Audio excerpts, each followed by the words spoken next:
She's down there. Yeah. So make sure that it's just so then if there's this, they never told you what to do, but I was the one that has Yes, like your hands get your hands get that. Yeah. For my brothers, I don't know about this, and then when are you older, I will explain this. I got to see you, Mel.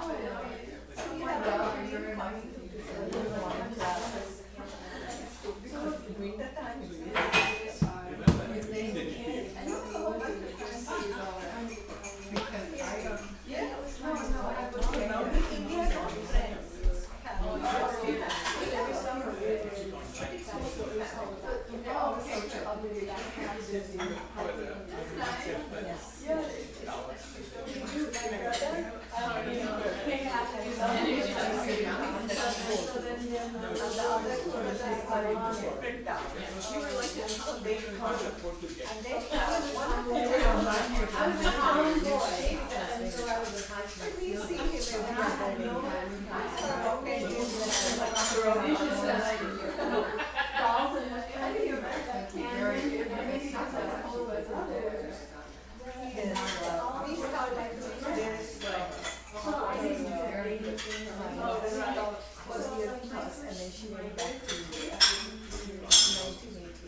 nobody else?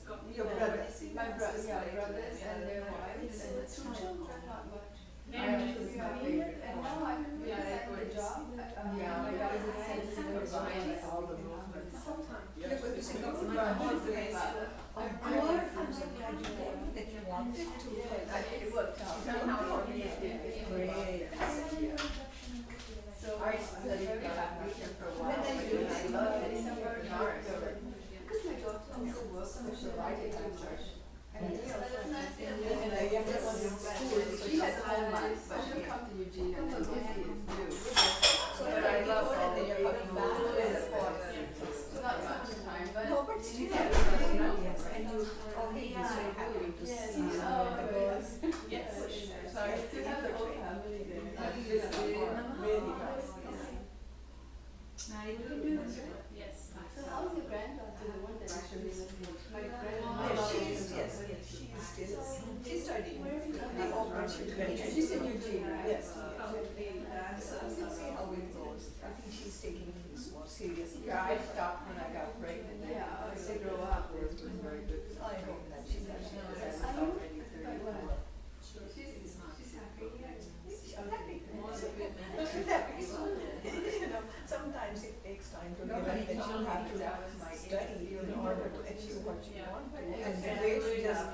going by themselves without my work.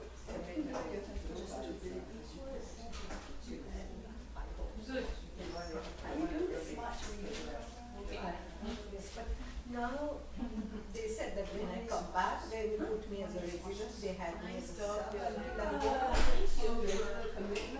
Yeah, but that I have been doing all these years. Even though somebody I had a regular thing, which they would assign to somebody else when I was gone. Half an hour, that's all. So now they said that they want me to have a regular, two regular kids. As I come back, and I just want to Oh, Janani. Namaste. This week. I wanted to let you know that unfortunately, because I had to go to Germany for my mother's passing, my workshops that I had planned for this weekend and next and 2 concerts in Washington had to be postponed. The only dates they had open were Thanksgiving weekend. And I need to do it for my income. I can't not do my workshops. Yes. So with the island, it's a benefit for the homeless coalition and the workshop and the workshop as well. That's excellent. Yeah, I came back from camp pretty tired. Yeah, I had. Oh, yeah. No, so it's in the evening. Yes, ma'am. I see you. Not during daytime. Because you have a regular 7 to 8 o'clock.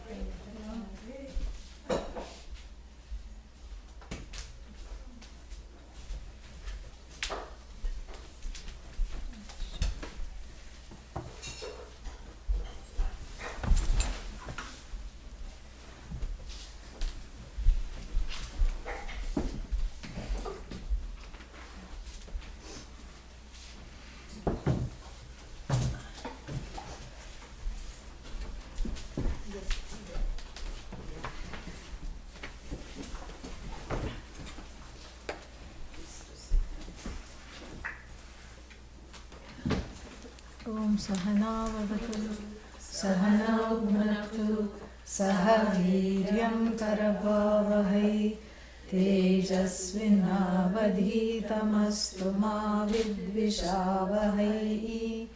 Om Shanti Shanti Shanti. A very deep verse, beautiful. So everything that is seen, yat yat drishyam, tat tat brahma, seeing everything as Brahman is something, chintyat, kuryat, chintanam, kuryat, please do this. So, there is a kind of a entreaty on part of this text. Please do that. And see each and every thing in the universe and know that its truth lies elsewhere. Elsewhere means what? Right where it is. And right where the beauty is that the truth is cognized by whom is the real one. So it all comes back to you, really. So that is what it means. Yatra yatra mano yati, wherever the mind goes. Tatra tatra samadhayaha. There we have a experience. Here it's all about experience. Right there is your oneness. Right there is Bhagavan. Wherever the mind goes, there is Bhagavan. There is, Atma. There is that oneness. And that oneness is something that you can, it all comes back to yourself. But before that, there is a certain step one may have to take. This doesn't mention it, but it has mentioned it elsewhere. The step that one has to take is, if it's difficult to see, oneself in everything. This is what is Sarvatma Bhava. Sarvatma means you see that yourness, I-ness in everything. There's only one I, and that I is in the tree, is in the flower, is in the bird, is in the person next door, is in every person everywhere. Every place is me, everything is me. That is a very, what's that? That takes time, that takes knowledge, and so that takes an exposure for a length of time. So that means that if I am, recently starting to learn Vedanta, that means I cannot do this. No, that is not what it means, that you cannot do this. You can do it slightly differently and help yourself. How to do it slightly differently? In Sanskrit we say, Yatra yatra mano yati, tatra tatra tava pada pankajam. Step 1. Wherever the mind goes, all I see, O Lord, are your holy feet, your lotus feet. Tava pada pankajam. So wherever the mind goes, I see Bhagavan. I see Bhagavan in my karma. I see Bhagavan in dharma. I see Bhagavan in people flouting karma or dharma. I see Bhagavan in each and every aspect. First you bring in Bhagavan, because it's very difficult to do this straight away. And then after a while of seeing Bhagavan everywhere as everything all the time. Stage 1. Yatra yatra mano yati. What? Tatra tatra tatra tatra tava pada pankajam. Wherever the mind goes, what does it encounter? Only your holy feet. Your lotus feet is all that it encounters. In every form, in every name, I see your feet. And I bow to those feet. That's why feet. Why not say, I see the nose of Vishnu? You can also say that. Yeah. Because I have to be in a place of acceptance and humility. This is the preparation, And so the preparation to know this, I have to be in a place of acceptance. And the place of acceptance comes only when there is surrender. Without surrender, there is no acceptance. How can there be? I surrender to this particular thing. What is this particular thing? Whatever it is. I'm not able to change whatever it is. And to this thing that I'm not able to change, some circumstance of my life perhaps, I surrender to it. Which means what? I accept it. This is how it is for now. I accept. I accept the body. I accept the mind. This is what it is. This is what surrender is. It's not anything big. It is being in a place of acceptance. And so the feet are brought because you bow down. And so there is something about surrender that happens easily when there is humility. When the person is going with a nose up in the clouds, there is no surrender. So this is, there is enforced bending in the Hindu tradition called namaskara, pranipata, whatever it is called. Pat means to fall, And so this is what it is. So it is the whole thing about bending, Not only does it give a trim waistline, it also it trims the ragadveshas and gives the proper attitude to assimilate this wonderful thing that we have seen in the last class. So the bending to the feet of the Lord, to the feet of that who is the maker of the universe. This is the minimum, kind of a thing I have. I bend to those feet. And where do I see the feet? Wherever the mind goes, meaning everywhere. So for a while, as one is pursuing the knowledge, one does this. And you see, 1 week of doing this, you do this for a week, your life will really be transformed. You will see that you have a lot more time, not just because the time changed. Tomorrow all that will be gone. Then you'll say, why can't I sleep 1 more hour? So you will find that there is a big change.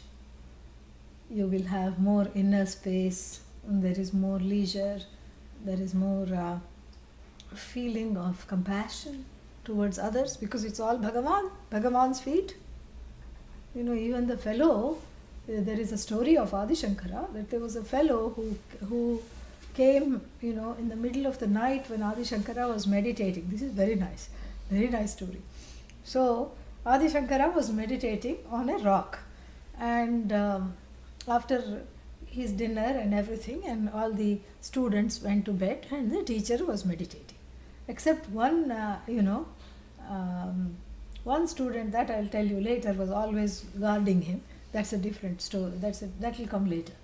So he was meditating, and one man, suddenly rushed at him, a cannibal, said, "Dinner." Looked at Adi Shankara and said, "Dinner."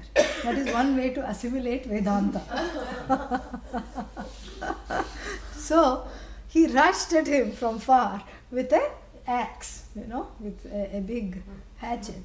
And then Adi Shankara's eyes were closed. This is in the story. He did not see him coming, but he sensed this gust of wind. And since he was having a very nice meditation, he just went like this, meaning stop, And the man, nobody had stopped this cannibal in his whole life because he was used to doing this. And here he saw this small frame of this sage, eyes closed and just going like this. So he stopped. He was so startled that he stopped. Adi Shankara opened his eyes and said, "What do you want?" And then he said, "I want to have your brains for dessert." This is exactly what he said. "I want your head. I want to, I want to have your brains. I want to, I want to eat you up." Adi Shankara says, "Okay, eat." Because this is the beauty of the story, because in him too he saw Bhagavan. He saw, that oneness. He says, "Okay, eat." And he also gave him a tip. "But don't cut me up," he said, "when this Padmapada is there," the disciple. Padmapada was like a,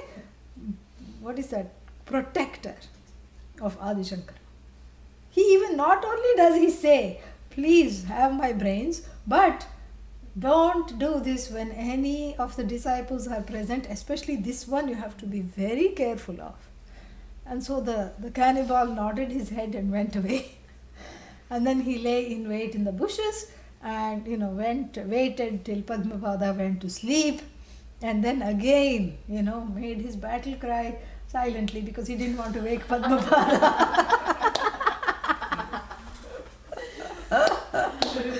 This is called getting out of a tricky situation. So he lunged at him with the knife, the axe. And then Padmapada was suddenly woke up. He knew something was wrong, and he went there, and nobody knows anything about too much about Padmapada's past. And this time all of his past came out, because apparently he was a bhakta of Lord Narasimha. You know Lord Narasimha? Ayyo Rama, half man, half lion, Vishnu, Mahavishnu in the form of half man, half lion, came to kill that father of Prahlada, what was his name? Hiranyakashipu. Yeah. Emerged out of a pillar because Prahlada's father kicked the pillar, doubting his existence, and he was sick of his son. Instead of being able to induct his son into his nefarious ways, and which were everybody should say Om Hiranyaya Namaha, Om Hiranyaya Namaha, not Om Namo Narayanaya. This little boy would not stop saying Om Namo Narayanaya. He indoctrinated the whole kingdom to say Om Hiranyaya Namaha, except for this little boy. And of course he too was a devotee gone wrong. And what had he done? When he was a devotee, he had asked for all kinds of boons. No man will kill me, tathastu. No woman will kill me, tathastu. I will not meet my death in the house, tathastu. I will not meet my death out of the house, tathastu. I will not meet my death where? On the floor, tathastu. I will not meet my death in the air, tathastu. In the aeroplane, in the ship, everything he asked, everything. I will not meet my death in the morning, okay. Nor at noon, nor at night, okay. And so there's always a loophole, correct? Mm-hmm. There is the threshold, it's neither inside nor outside. There is the twilight, it's neither morning nor night, correct? Mm-hmm. And the avatara that came out of the pillar, because finally he captured the boy, had his servants capture him and bring him tied up, And he said, last chance, are you going to say Om Hiranyaya Namaha? The boy said, Om Namo Narayanaya again. And he was so frustrated. He said, this Narayana I'm sick of. Where is this Narayana? Everywhere. Yatra yatra mano yati tatra tatra tava pada pankajam. And he says, how can he be everywhere? Is he in this pillar? Without a doubt. He said, yes, he is in this pillar. And Hiranyakashipu kicked the pillar. And it was almost Vishnu was waiting to take care of this tyrant. Emerged from the pillar, took this fellow like a little piece of a wet rag, sat down on the threshold, which is neither in nor out. It's evening time, neither day nor night. And the avatara that came out was a terrifying form of Narasimha. Half man, half lion. No animal will kill me, no man will kill me, no woman will kill me, no child will kill me, all these things. Bhagavan has his ways. And then put him on the lap. Why? Not on the floor, not in the sky, not in the car, not outside the car, all these things, not in the chariot, all these things he had given him. He thought he had diplomatic immunity from death. Put him on the lap. And then he also said, nobody will cut off my head and everything. And he tore open the navel. That's the whole story. The navel is the site of the Ahankara, Manipura. This is why it is called. The jewel of the city, of this citadel, of this Purusha. And so he just tore him open. It's an allegory. You must not think that Bhagavan is gory and bloodthirsty. That's not what the point is. The point is now Padmapada, nobody knew and nobody asked him and he never told. He is a bhakta of who? Narasimha. And so when he lunged at this, he had he was also one more wish he had, Hiranyakashipu had, was that I will not be killed by hatchet, I will not be killed by atom bomb, I will not be killed by, arrow, no astras, no shastras. Bhagavan just went for a nice sharp manicure before coming from the pillar, that's all. Big cat nails, yes. And so, the story, it is said that when Padmapada lunged at this cannibal, the cannibal made a terrible noise and started to attack him with a hatchet. And instead of Padma, by the time the other 3 students woke up and a small crowd had gathered, and what they saw was not Padmapada but Narasimha fighting this fellow and killing him, or sending him away wounded, crying for his mummy. And this is, and this is the story. And this is, something beautiful. And afterwards, Adi Shankara said, we did not know that you were a bhakta of what? Narasimha. Narasimha, the Lord blessed him to become as fierce as him. Very nice thing. But the point of the story is that, when you get to the place where Adi Shankara was, after this knowledge, even that lunging robber, what robber? The killer, a potential person who wants to kill him, he says, okay, gladly take my life. No problem. And he's also giving him tips. Don't do it between 4 and 6 because it is our tea time and all the students are about. He gives him tips. This is the compassion. This is the ability to, because that I is not lodged in the body. He says, let anything happen to the body. Take the body. No problem. This is how, this is the fruit of this knowledge. This is what happens when you start seeing Bhagavan everywhere. And that one has to do for a long time. And, until that Bhagavan is internalized as oneself. Generally people have to do this for a long time. And of course, if one is an Uttama Adhikari, you don't have to do it at all immediately, you see. So, the practice here is a special kind of meditation called Drishya Anuviddha Savikalpa Samadhi. Drishya Anuviddha. Anuviddha means following. Drishya, anything that is seen or heard. Drishya Anuviddha, Drishya Anuviddha Savikalpa Samadhi. A samadhi, a practice of meditation where there is vikalpa. Vikalpa means all kinds of, what is vikalpa? Distortion. No, in other contexts it does mean distortion, but here it has a special meaning. Thoughts. Yeah, where thoughts are allowed to happen. And where sights and sounds, of course, whether you allow them or not, they are there. But the sights and sounds we are not trying to run away from. We are not trying to run away from the thought. We are trying to see the content of the thought. So you see Narayana in everything. You see Bhagavan in everything. In every thought, in every sound, in everything. You close your eyes. You know, this is a closed eye oneness meditation. So you close the eyes and see that oneness in every sound that you hear. Doorbell rings, don't rush to open it. You closed your eyes and you say, the ringer is Bhagavan, the ring is Bhagavan, the ears that hear is that same ear of the ear, which is the same of the ring, which is the same as the ring, which is Bhagavan, which is my object of contemplation. The object of contemplation, the object of meditation is no different from the subject. So you bring it back to yourself after Bhagavan. Then you hear some other sound, maybe the noise of the drying machine or washing machine. That also you do the same thing.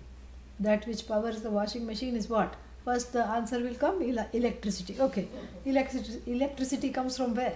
Water. Water comes from where? Somewhere you have to insert Bhagavan, because you can't keep on going in the local causes.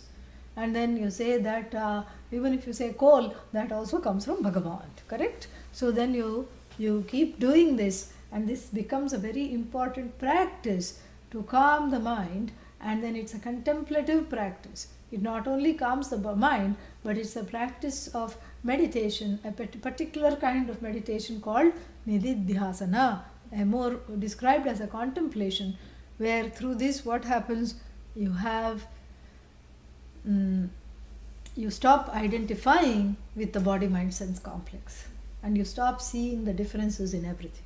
This is what needs to be done, Nirantaram, without stopping. This is what needs to be done to internalize and assimilate this knowledge without viparita buddhi.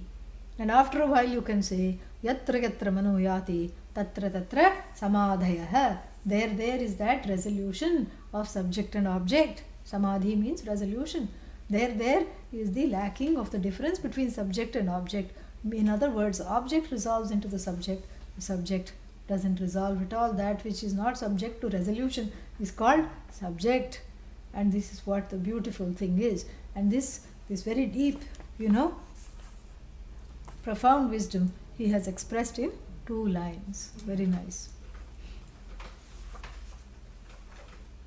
Sukhamalpam bahu kleshah Sukhamalpam bahu kleshah Vishayagrahinan nrinam Vishayagrahinam nrinam Sukhamalpam bahu kleshah Sukhamalpam bahu kleshah Vishayagrahinam nrinam Vishayagrahinam nrinam Anantam brahmanishtanam Anantam brahmanishtanam Iti Vedanta Dindima. Yeah.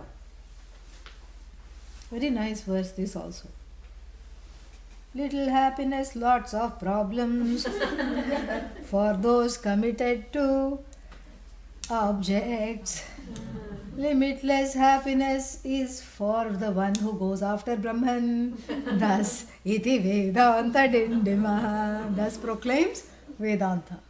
That is the instant translation along with the meter. Yeah, a very poor attempt, but you got the idea. Sukham alpam. Alpam sukham. Very little happiness. Okay, wait. First the connection between it. Why should I do this? Because always, whenever the Veda or the Vedanta text asks you to do something, what do you say? What will I get? Yeah, mujhe kya milega? And actually, why is just a whine, actually, because one really doesn't want to do it. Because in polite circles you cannot whine, so you say why. That's all. Why I have to do this? What am I going to get out of this? Because there is a quintessential doubter in every sadhaka. There is one who says, why? Why I have to do this? What will I get out of this? Okay, you think I have nothing better to do and sit and see Bhagavan and everything? Are you out of your mind? Why I have to do this? What will I get? Come Come on, seriously, what am I going to get out of this? And for such people, the second one is given. Because if you are a Vishayagrahin, Vishayagrahi means the catcher, the grasper of each and every name and form by itself. The grasper of each and everything in itself by itself. You are a Vishayagrahin. Means each thing you are committed to, each object, Vishaya means object. Each Vishaya you are committed to seeing it separately, you are committed to just taking all the happiness that you think it can give you, and you are committed to only that thing and not something else. So like this you are making a lot of distinction. Then what happens? For such people he says, Sukham Alpam. You are not able to squeeze much happiness out of this object based commitment in your life. If you are committed to various objects, how many objects can you be committed to? Only a few. Okay, many, but but still compared to how many there are in the Jagat, it's a relatively a small number, correct? What are these objects? You can say my house, right? My dog, my cat, although they are not objects, but still my, prized possessions, my car, what else? My, things that I have kept in the bank, money, my jewels. These are all what are called objects. Some people collect things, Everyone collects, but some people collect specifically certain kinds of things. And then this is what constitutes my world of objects. And then what happens? Some people collect these various kinds of bone china artifacts. Bone china is been specifically named bone china because it is subject to osteoporosis. That's why. Thin, like paper it is. Paper thin, and in fact the more thin it is, the more costly it is. And then over that they will paint in gold and all kinds of things. And people go to Italy and go to various destinations in Europe to buy this kind of china with all this gold inlay work and everything. And each one is skyrocketing prices for each one. And then you put it all neatly on the shelf. Correct? Yeah. Now you know what's coming, right? Just some Vayu, that's what is coming. A little gust of Vayu. And then all of them will start looking like this fellow, right? Yeah, full of cracks. Provided you can mend it. Yeah, then you will have to take it to the bone china osteopath, because what else to do? Very difficult. And so like this, what happened? So for a little while, maybe for a few years, you were able to take care of it very well. Afterwards, one started to grow old, one forgot even it was there, because barely you can remember your own name, and all the energy is in getting out of bed. And so this is where the whole thing is. Who remembers this is there? And so some kid comes, shakes the shelf or does something, some gust of wind comes, and then the whole thing is in a heap. And everyone, when they buy these collector's items, they think they're going to make a lot of money. Otherwise they will not buy. Yeah, because it's also advertised like that. It's advertised as an investment that you can keep at home, not in the bank, which will grow. All you have to do is keep it. And then one day it's going to be worth a lot of money. And so thinking, some people, who have the bad fortune to inherit these things from their parents, they take it to these places. What are those places? Antique, exactly. These antique pawn shops and these evaluators. And that person will say, it's not even worth the money that you spent in the gas coming here. It is worth $2. But in the mind of the deceased parents, this was worth a lot of money, and very nicely they gave a little piece of this collection to everyone. It's worth nothing. And then these, This is how the whole world lives, however, because there's always this feeling that you go to the flea market. This is people's passion to go to the flea market. Yeah.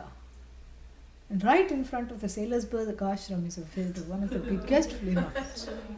Yeah. Yeah. And in between Vedanta classes, people flock there. Yeah. And in the beginning, they thought that they would move because there was there was some project that was going to come up. But seeing that they have a ready-made clientele, minimum 100 people, even 50 go, that's a lot. Yeah. And you don't have to get in the car, you just cross the road, it's right there. And then, and then people just buy all kinds of things. Last time somebody showed me, I said, what is this? It just looked like a picture of a boy playing with a ball. No, this is worth a lot of money. I said, how? What is worth a lot of money? It's not even a nice painting. I mean, it's an okay painting. What is this? No, the thing is that the frame has gold in it, and the frame may have gold in it. Gilded frame. And then sometimes people come home with these paintings, and then they quickly take a knife, a box cutter, and then they go crick, crick, crick, crick on all four sides and tear the painting. Why did you pay for it to tear it? Behind will be a Van Gogh, behind will be a Monet. Yeah, this is how people spend their time. This is how it is. Behind will be Picasso, as though, Picasso is waiting to come into your life. And then what I will do with that real Picasso, I will sell, and then I can quit my job, and 7 generations down can eat easily. This is the whole idea people have. So this collecting mentality, this Vishaya Grahanam, literally means collecting of objects, keeping on collecting. And most of the time, in fact 95% of the time, there is no money involved. It does not appreciate. It just takes up space. That's what it does. Like a few years ago, they had those funny looking animals made of beans. Oh yes. What are they called? Babies? Beanie baby. Huh? Beanie baby. Beanie baby? Yeah, whatever it was. And they said it's going to be worth a lot of money. Now they're giving away them for free at every street corner practically. Not worth any money at all. So like this, the baby beanie and the other one, those bone china things. And then there is one more, dolls. Everybody is collecting. Hello Kitty. Huh? Hello Kitty. Hello Kitty? Kitty? There's an American something. No, this is all European. No, this is European. No, this is something carved in porcelain dolls. Some kind of a porcelain collection. Never mind the name, but just know it exists. Each one is $2,000. Each one. And everyone is collecting because apparently, of course, people know the name of it in, online. Yeah. Ladro. Right. Yeah. So, exactly. That's what. It's the thief of your pocketbook. And so, like this, there is all these collections. And then what? Sukham alpam, vittam alpam. Because even the money you get out of it is alpam. Alpam means small. Sukham alpam, you don't get happiness. In fact, what is the happiness in having your whole house cluttered with this thing? And then you have to insure it. The more money is spending because you have to insure the house separately, and all the important items also you have to separately insure. And before that it was that crystal man, Swarovski. Yeah, Swarovski. That's another one. Yeah. And so all these things, again, that also is not worth that much money. In the beginning, everybody thought this is going to be so much money. So all this is a recipe for disappointment. Here people don't know that, but in the quote unquote world out there, this is what happens. All these things happen. And so this is a recipe for disappointment, a recipe for disaster. Sukham alpam. All right, If it's a recipe for Sukham Alpam, if I get little happiness, that's okay. Let me get little happiness. Read the next word. What is that? Bahu Klesham. Bahu means a lot. Oh, a lot of something I'm going to get? Yippee. Not so fast. What is the meaning of Klesha? Pain, affliction, headache. Like a migraine that never leaves, constantly is there. Whatever you collect, it becomes a migraine, including grudges. So then what? Sukham Alpam, Bahu Klesham. For whom? Nrinam. Vishayagrahinam Nrinam. Nr means Nara. Nr means person, people. Nrinam means for all the people. For all the people who are what? Vishayagrahis, who are only committed to objects. Meaning what? They are committed to name and form without the isness. The isness is gone. So the changelessness they don't understand. They are looking for the changeless in changing things. And so this is my dear fellows, a constant setup for disappointment. Yeah. A constant setup for disappointment because you're looking for the changeless in everything that is changing. How is that even possible? It's not possible. And so therefore what? So therefore we have to see the truth of the names and forms. This is why you have to do that contemplation. Because in fact that is you. Otherwise you'll always be mired in the world of the objects which cause nothing but pain and sorrow, and in between cough up a little happiness, but that is completely eclipsed by the amount of pain and sorrow they deliver. So, and therefore what?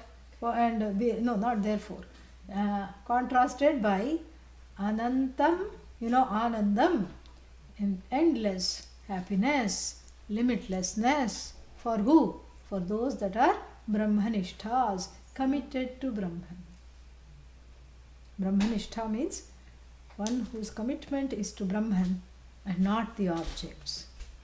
But the problem is every object is Brahman. Brahman is not the object. So therefore, I learned to go to Brahman, so again within heavy quotes, even through the medium of the object, by cognitively learning to undress the name and form and seeing the Satchitananda in everything. Satchitananda in this body, mind, sense complex. In every body there is Satchitananda. All there is Satchitananda, which is the truth of every body, every mind, every senses, every object, everything. This is why it is important to practice it. Because the objects cannot give me the happiness that is centered on myself. The objects can perhaps evoke that happiness, which is already there. But I don't need, that happiness which is myself is not dependent upon the objects to be invoked all the time. It doesn't need the objects to be invoked. In fact, the objects are dependent on this I. So the I is already happy. So you don't have to make it happy. You don't need a contact high to contact the object and bring out that, milk that happiness. Even though that's what you think you're doing. Like the famous example of the dog and the what? Bone. The bone causes the dog's gum to bleed, and the dog thinks that I have got a juicy bone. This is the problem. So therefore I think the objects are making me happy. I need the object. See, the object came. Before that I was like this. Now that I'm in front of the object, all the teeth are coming out, and so that means the object alone is making me happy. This is the same dog's mistake. We shake our heads and laugh at the dog's mistake. But what is the person doing here? It's easy to see the mistake in the dog, but the point is to recognize it in oneself. The mistake is what? I am, not the source of happiness. That is the mistake. Mistake number one. Therefore, I have to rely on another source. Mistake number two. And that source becomes dear to me because it invokes something happy in me. Mistake number three. I have to straighten this mistake out, and it cannot be done without self-knowledge. And if self-knowledge does not deliver the goods I need, if the Shravana does not deliver the goods, listening to this, I need to have what? Manana and Nididhyasana. And the Nididhyasana means looking at everything as Bhagavan, looking at everything as an extension of myself. Seeing the words of the Shastra come to life and seeing Satchidananda as the content and the truth of everything. This is why I have to do this, because the object-based people are what? Just have a base level of happiness. And mostly they are unhappy. Whereas the people who base themselves firmly, base their commitment firmly in the subject, what? What does the last line say? Anantam Brahmanishta. Yeah, Anantam Brahmanishthana. Anantam what? Sukham. You have to bring down Sukham. Yeah, Anantam Sukham Brahmanishthana. Thus proclaims Iti Vedanta Dindima. Oh, I am somewhere else. What verse? 76. 77. Yeah, okay. Next page. So, Sukham Alpam and Sukham Anantam Brahmanishthana Nrinam. Same thing.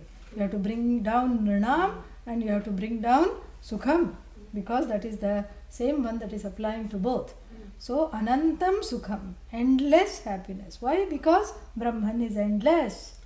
And Brahman is what? You. And that happiness is you alone. You are the one that lends the objects the power to make you happy, so to speak, make you happy. You cannot make already happy happy. That is what it is. No, but what if I am really sad and the object is making me happy, and now after attending this class you are taking away that small chance of getting object happiness? What if I am really sad? What if that is my nature? Why are you saying Anantam Sukham Brahmanishtanam? What if my nature is not Anantam Sukham? And what if my nature is sorrow, and now I am getting a little happiness with, objects, and now you have totally been a killjoy for me? What if we don't accept that? Even you will not accept that. If you think your nature is constantly to be sad, then why are you trying to come out of it? This is all you have to ask for all the doubting Thomases. Just ask one question. If sadness is my nature, then I should be happy being sad. Yeah, because this is my nature. Swabhavasya na nivrittihi. I cannot change my nature. This is my nature, so I should accept it. But not a single person is ready to accept it. Not even the pharmaceutical companies are ready to accept it. The pharmaceutical companies are all, they must be somehow jnanis of some level, because looking at the anti-anxiety and anti-depression things in the market, my God, they also know that this is not your nature. Even they know. Even they don't accept that sadness is here to stay. So that means what? That means that the sadness, the anger, the fear are all aberrations, brought upon by the changing facets of the mind with which I am identifying. That is why it comes on to me, or so I think. It doesn't really, affect me. But I feel afflicted because of this wrong identification. Therefore, I go to the object in order to bring out this contact high in the hope that it will make me happy. The objects will never make me happy because the raga dveshas are constantly changing. And the objects themselves are finite. The raga dveshas are finite. They keep changing. And so therefore, I cannot avoid the subject. The subject alone lends the capacity for the objects to bring out that happiness which itself is its nature. I have to understand that. And therefore, my commitment should be shifted from the object to the subject. This is what it is. That's why this is all very deep Vedanta. Very nice.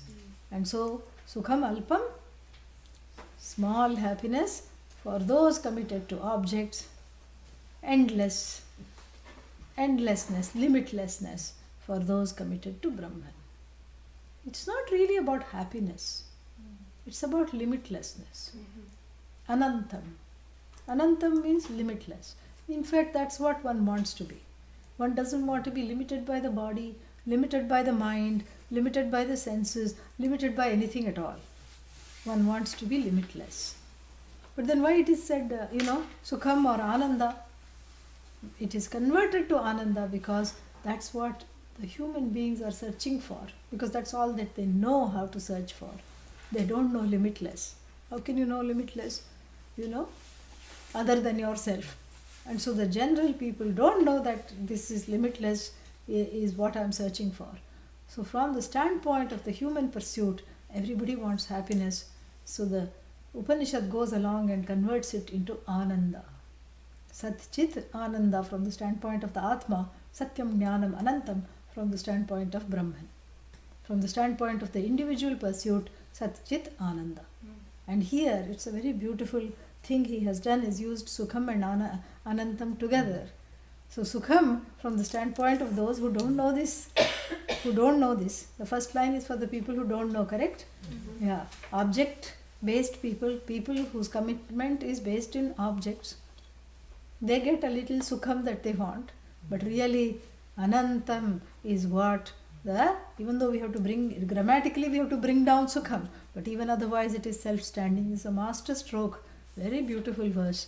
And so, Anantam, Brahmanishtanam, Anantam, that Anantyam alone is Brahman, and that limitlessness is my nature. This is what I get out of this Upeksha described in verse 76. Now another silent Purva Paksha can be put forth. What is that? Silent Purva Paksha, which I am going to articulate. I am not a collector. I like a simple life. I am from Eugene. I recycle everything. I am not a collector. I don't hoard everything. I am just happy with my spouse, my children, my grandchildren, my dog, my cat. I am not into things. What are you into? People. My people. Put my people around me and don't talk to me afterwards, because I'm having a fulfilled life. And you keep coming and pressurizing this, pushing this Brahman in my throat with a stick and, asking me to buy this. Why are you doing this? I'm happy, I have my people. And my people are very dear to me. I'm not into objects, I'm into people. And so I have my close circle. What are they? The immediate family, and then I have the other circle, relatives, and then I have one more circle. Who are they? Friends. After that I have yet one more circle, acquaintances. Yet one more circle, book club, this club, gym club, book club. Because everything you have to do together. Nothing this person can, other than going to the bathroom, nothing this person can do on oneself. Everything they want one buddy. Walking buddy, talking buddy, gym buddy, book, even one book they cannot read, book buddy, because then you have to talk about the book, everything, And so so I have my people. Don't push Brahman on me. Who is this Brahman? Why do I have to see Brahman in everything? I just have my people, I have my life. Go away. If supposing somebody were to say that, this is stopped by the next verse. Let us see. Dhanairva dhanadaihi. No, we have to do it separately. Dhanairva dhanadaih putraihi. Daragara sahodaraihi. Dhruvam pranaharair dukkham.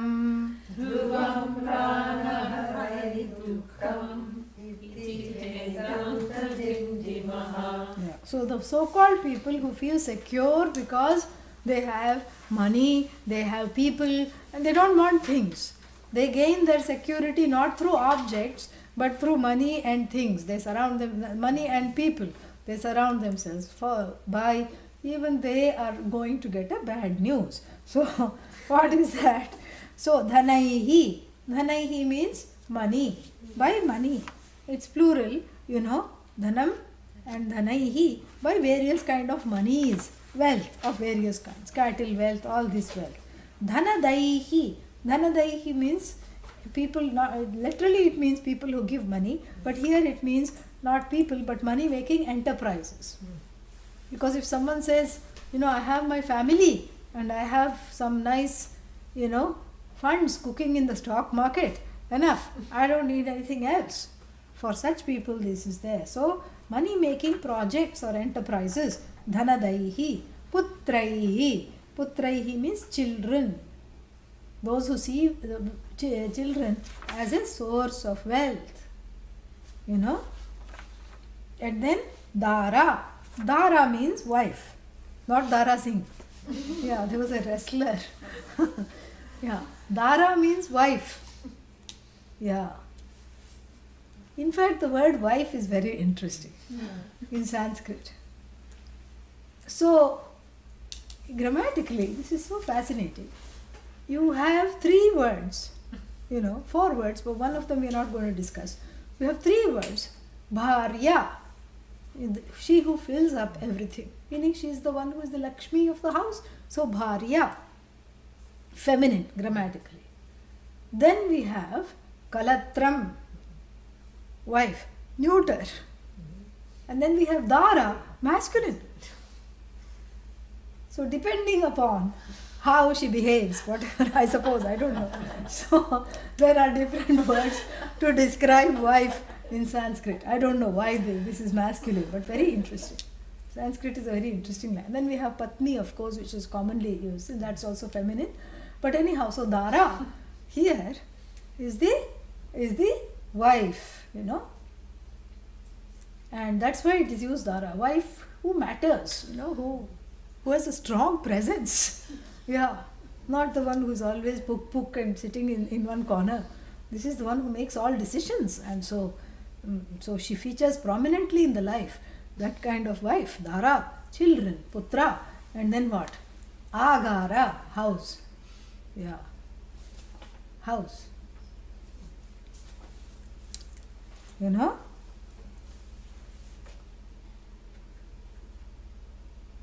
Yeah, and then Sahodara.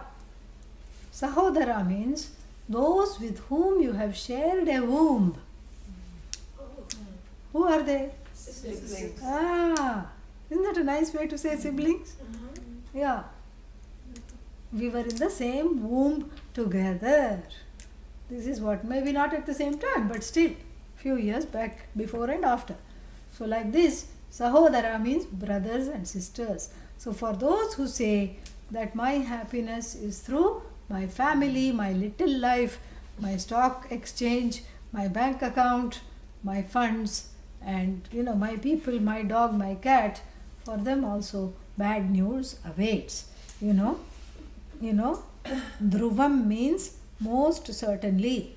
First we have to see Vedanta Dindima. Vedanta declares that most certainly all these things which we mentioned before, wealth and the ways of investing it or the ways of gaining it, and children, spouse, wife here because a man is writing it, and wife, that's why it's masculine also, so you can even take it as husband, wife, house, and brothers and sisters. Certainly, what do? They are pranaharaha.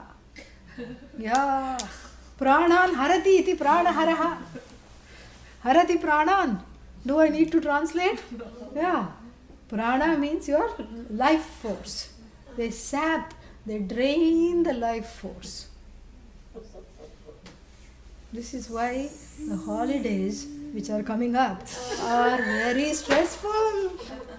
That's why people write articles in the op-ed section of important papers like New York Times and Washington Post, how to get through the family in times of the holiday. Because all these, they are pranaharas. We only use the word pranahara for one being. Who was that? Lord Yama. Yeah. Now the pranahara title, the one who takes away life, is given to everybody around me that I think are my near and dear ones. They sap me of my strength, they sap me of my life force, they sap me out of my energy. That's why the high holidays, are times of high stress, huge stress. You think of going home, immediately there is stress. You say, oh my God, who should I spend time with? Oh, this one, no, that one, no. If this one I go to, then that one will feel bad. If that one I go to, this one will feel left out. No, call them all together and, together. Oh, but then they will all feel bad because even if I do that, they will want to see me one-on-one. Like going to India, it's just like this, Yeah. They are getting ready to go. That's why I brought it up, I suppose. So going to India, in India there is very funny and interesting protocols. Funny from this standpoint. When you go to the people, when you go land in India, everybody expects that you will pay them a hello visit. Yeah, just to say hello. Of course, they'll pile on some samosas and give you, and you eat them. And then when you are about to leave, you are thinking, okay, you have visited because you have, lived in America for such a long time that you have practically become an American in the mentality and in your thinking. But that's not really a visit. That's just a protocol of saying hello. Then as you're about to leave, they'll say, you have to come and have lunch or dinner. You have to come and have a meal with us. All right, so now that is the official visit. Then you say, okay, I'm done now, I'm leaving. And you are leaving, in 3 days. They say, no, you can't go without visiting us.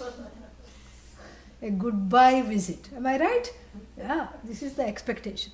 A hello visit, which is not really a visit, but it has to be done. It is like nitya karma. If you don't do, you get papa. So an official visit, which includes a meal, and then what? A goodbye visit, which is also not a visit, but if you don't do this, you will hear from them for the next 5 generations. So this is the protocol. This is how it is. And so, this is, and then here you have gone for 2 weeks thinking I'm just going to go and have a good time and come back. 2 or 3 weeks. In 2 or 3 weeks you have to visit 20 people or 30 people with these rules. Imagine if this is not prana, prana haranam, what is this then? This is exactly what it is. And then this is in the east. In the west, not that one is spared, Going home means meeting all the siblings, sahodaras and sahodaris that you do not like or that don't like you. Yeah. Or you've had some history, but now because of the holidays you have decided to put it aside and go and try it out. But the moment you see this fellow, immediately everything, starts. You see that fellow's dress and you don't like what the fellow is wearing. Finished. Why the person is dressing like this? And then, each thing cascades into something else. Because there's a whole lifetime of expectations, lifetime of disappointments, lifetime of what? Missed opportunities, lifetime of each time when somebody was pulling memories, somebody pulled the hair, somebody pulled my leg, somebody did this. And then not only that, you also immediately, here in the society, in your world, you are a functioning adult. But in front of the parents and all these elders, you become a 5-year-old all of a sudden. And they also treat you like a 5-year-old. This is what the whole thing is. They treat you like a 5-year-old and you are like a 5-year-old. And then if you are, if you are the eldest, there are certain responsibilities that go with it. And you immediately become that. When you go there, you start taking charge. If you are the youngest, then also don't think you're spared. You have a certain thing. You may get to goof off, but everybody will pull your leg and make fun of you, tease you incessantly. Oh, but I'm in the middle. Then get ready to be in the middle at all times, in the middle of everything. Wondering whether you're wanted or not. And then becoming a go-between.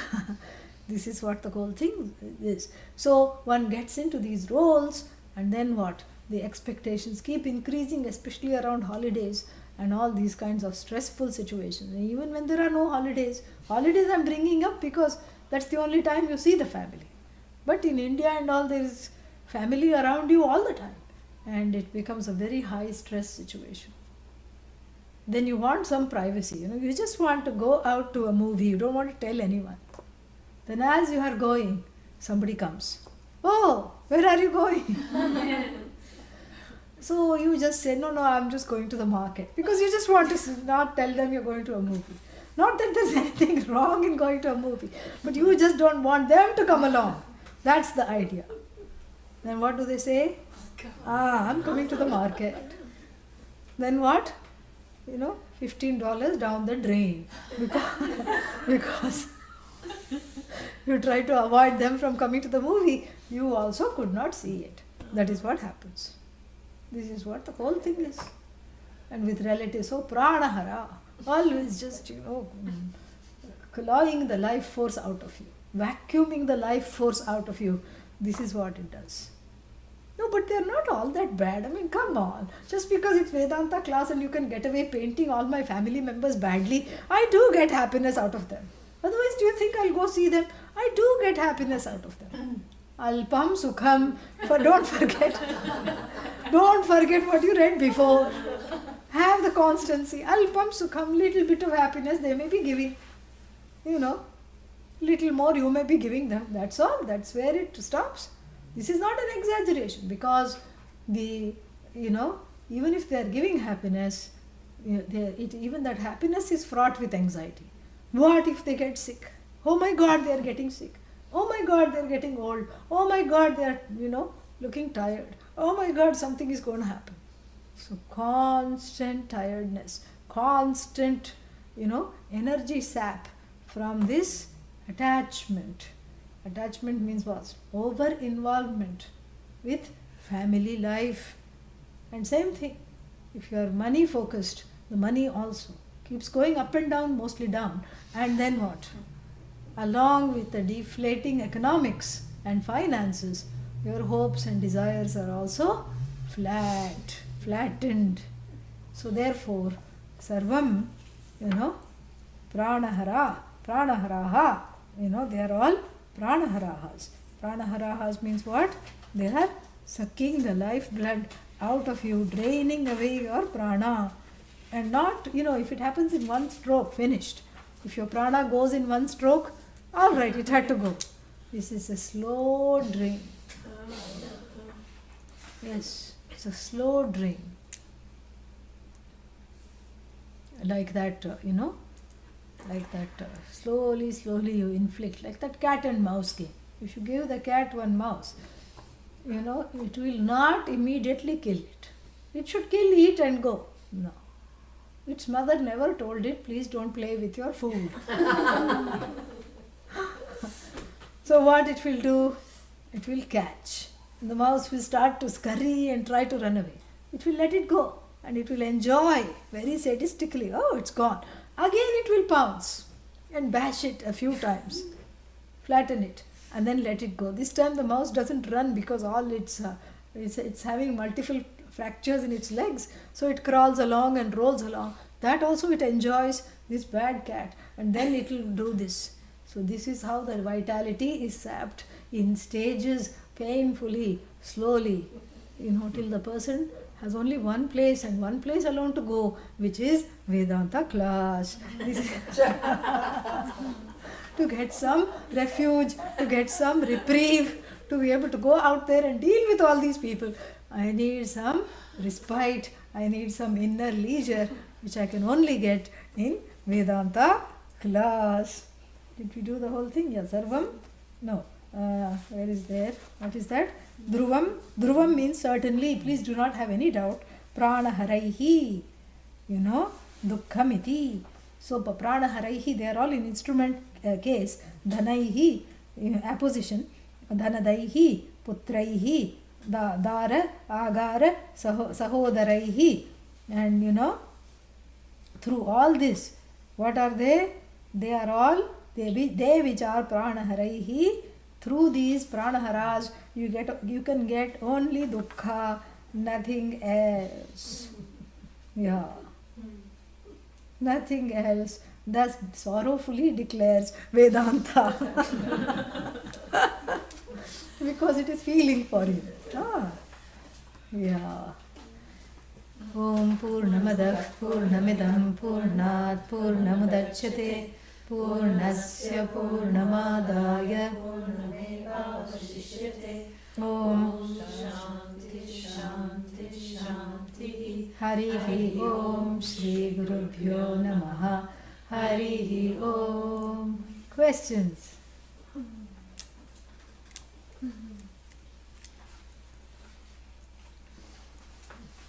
And next class is when? December 5th? Yeah. December 5th is the next class, same time. Questions? Okay.